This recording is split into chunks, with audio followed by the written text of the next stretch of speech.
Hey YouTube, for more. I'm going to show you guys how to gap your coil. Sorry for it being so dark. It's kind of dark in the garage. Okay, what you do. Take an old business card.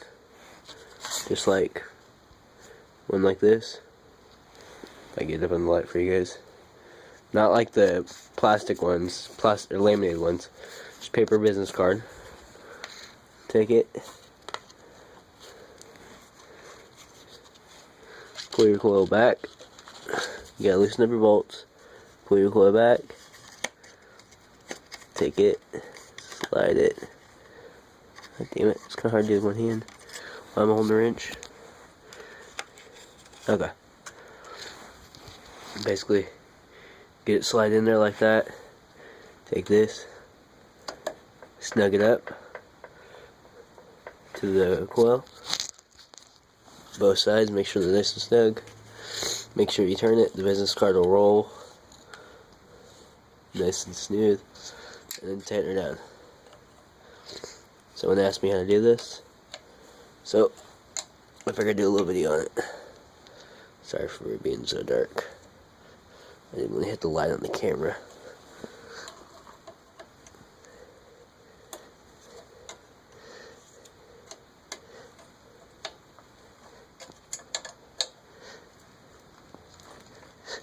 And there you go. There's that. Now take your business card, slide her out, turn it over a couple times, make sure everything's right.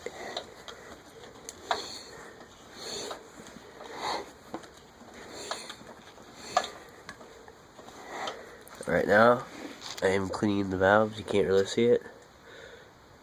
I had the head off, head down there.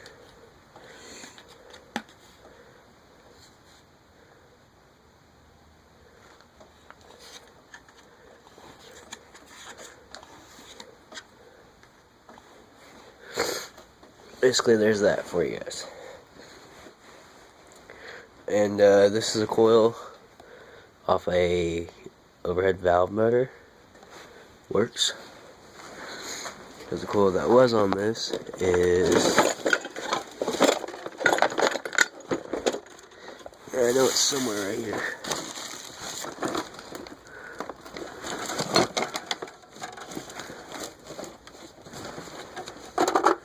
Well, basically, on that coil, it had a 90-degree elbow, and this one's just got a straight one. Basically, my other one got burnt up, so putting this one on there and showing you guys how that works. Now, what I do to clean off this, like, it's actually really smooth. You don't feel no engravements or nothing, but I just figured I'd do the gaskets and all that. Took the gasket off. Looks good. Nothing wrong with it. I'll put RTB on this side and RTB back on this side. And then bolt her back on. But these two pistons are the exhaust valve and the intake valve. Well, this would be the intake, that would be the exhaust. Are fine. This one's probably a little hot. It's probably because I got the exhaust on there. Okay, what I was going to say is to clean off the big piston if you got carbon buildup on it. Don't want to use a wire brush because then it's going to scar it and all this other junk. What I use is just a dab of this stuff. Multi-purpose oil. Superior quality all around use, lubricates, guards against rust and corrosion, penetrates. Warning, harmful may swallow. Yeah, hit the back of this stuff, it's pretty funny.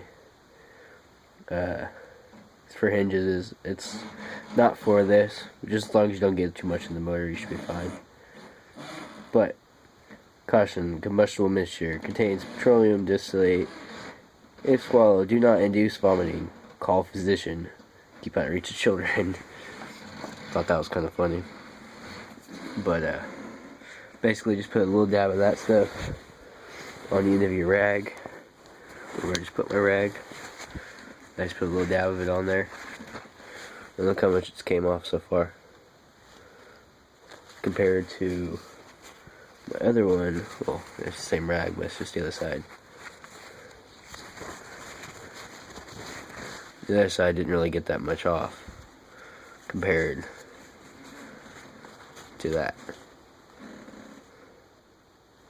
So there's that for you guys.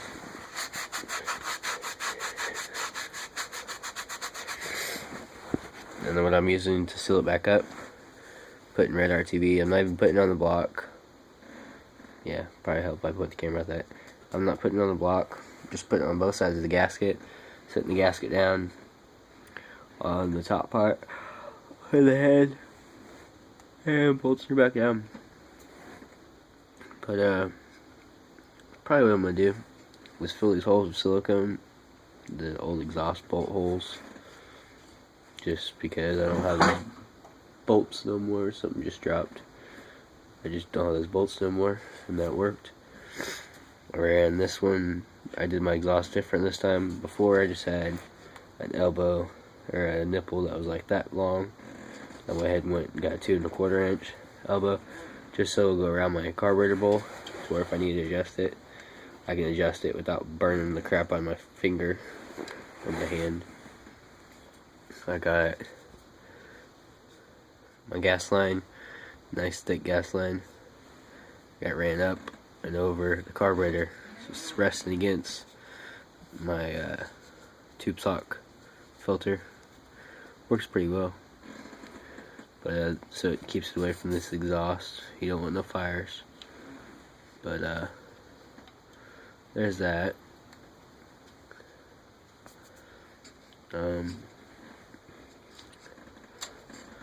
Basically, I'm doing this just a little tune-up on it. Goes riding around, and I didn't have no problems, but I figured, shit, why not go ahead and do something tonight. Do a little tune-up on it. But this is my little choke spring type thing.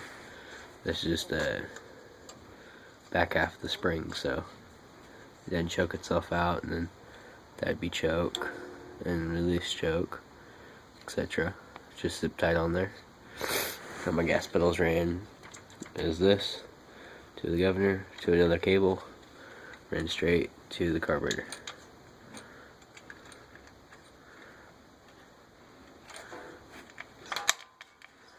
And I don't have a spring on this side. I have a spring. Well, if I can get the freaking camera in there, I got a spring on this part, so I can really barely pull it out because my wrist is freaking sprained. But I use the 270 gasket maker for seals around this, just to extra seal it, because you really want nothing getting in there. Had the snorkel mod on it, but don't have that no more, because there's a jet right here on top, and it was blocking that hole, so it didn't want to stay running. Been rewired with push button ignition, toggle switch, kill switch, headlights, fog lights, neon, brake lights, turn signals. It has mud flaps in the front, clear mud flaps in the back. You can't really see them. They are right here.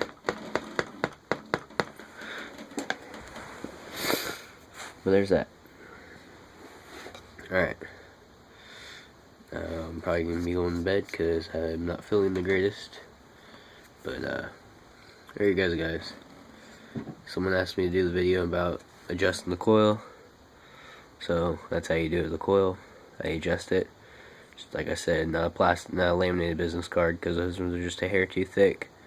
Just, you can use a feeler gauge, but just use a paper business card. It's the same exact thing. It works. That's what I've always done for years.